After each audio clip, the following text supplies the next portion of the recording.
Good afternoon students. आज हम नैतिक शिक्षा पाठ 5 परमात्मा के नाम पढ़ेंगे। आधा पाठ हमने पहले ही पढ़ ली है, जिसमें हमने परमात्मा के अनेक नामों का गुणगान किया था। अब जो परमात्मा के नाम हैं उन्हें अन्य भाषाओं में भी किस नाम से बोलते हैं, कितने अक्षर हैं, ये पढ़ेंगे। तो प्रभु का अंग्रेजी नाम गॉड है। जो अंग्रेजी नाम क्या है, हम परमात्मा को क्या बोलते हैं अंग्रेजी में? गॉड। तो गॉड में भी 3 अक्षर हैं, GOD। ये तीनों भी जन्म, व्यवस्था और मृत्यु का बोध कराते हैं। ये तीनों शब्द GOD भी जन्म, व्यवस्था और मृत्यु का बोध कराते हैं। इस तरह गॉड ओम का अंग्रेजी अर्थ है। तो ओम का जो अंग्रेजी अर्थ है वो क्या है? गॉड। उसका निज नाम नहीं है, उसका असली नाम जो स्वयं का नाम है प्रभु का, वो ओम है। प्रभु के ये नाम गुणबोधक हैं। ये जो नाम हैं ये केवल भगवान के गुणों के बखान करते हैं, गौणिक हैं, गिनने वाले हैं, गिनती में हैं। प्रभु के ऐसे नाम अनगिनत हैं, असंख्य हैं, अनंत हैं, लेकिन उसका जो निज नाम है वो केवल ओम ही है। ओम को ही समझाने के लिए ओंकार तथा प्रणव, ओंकार और प्रणव का अर्थ जो कभी पुराना नहीं होता, पुराना नहीं पड़ने वाला, सदा नया रहने वाला कह दिया जाता है।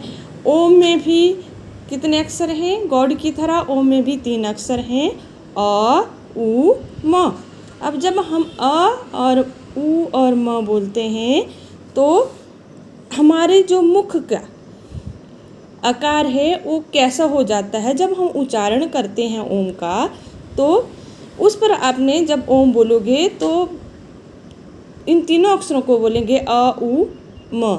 तो अब उच्चारण करते समय अपने ओंठों और मुंह के बनावट पर ध्यान देना है। अ बोलते समय मुख खुलता है। जब हम अ बोलते हैं तो हमारा जो मुख है वो खुल जाता है। उ बोलते समय मुख खुला रहता है। उ जो बोलते हैं हम तो उसमें खुला रहता है मुख हमारा, और म बोलते समय मुख बंद हो जाता है। भगवान संसार को बनाता है, वह संसार को पालता है, यही संसार को समेट लेता है। तो इन्हीं तरह जो अ, उ, म के अर्थ भी हैं। तो अ का अर्थ है बनाना, उ का अर्थ हुआ पालन करना, म का अर्थ है समेट लेना। जिस भगवान ही हर चीज़ को बनाता है। तो जैसे पेड़ पौधे, मनुष्य जो भी है वो पहले जन्म लेता है, फिर उसको पालते हैं, फिर वो बूढ़ा हो जाता है, अंत में वो मर जाता है। तो भगवान ने सारी व्यवस्था की हुई है। अब भगवान यह तीनों काम करता है क्योंकि वो ओम है, और ओम सबका रक्षक है। हमें ओम का नाम जपना चाहिए। तो बच्चों, ये आपका पाठ था, इसको आपने खुद से पढ़ना है। और अब है अभ्यास के प्रश्न।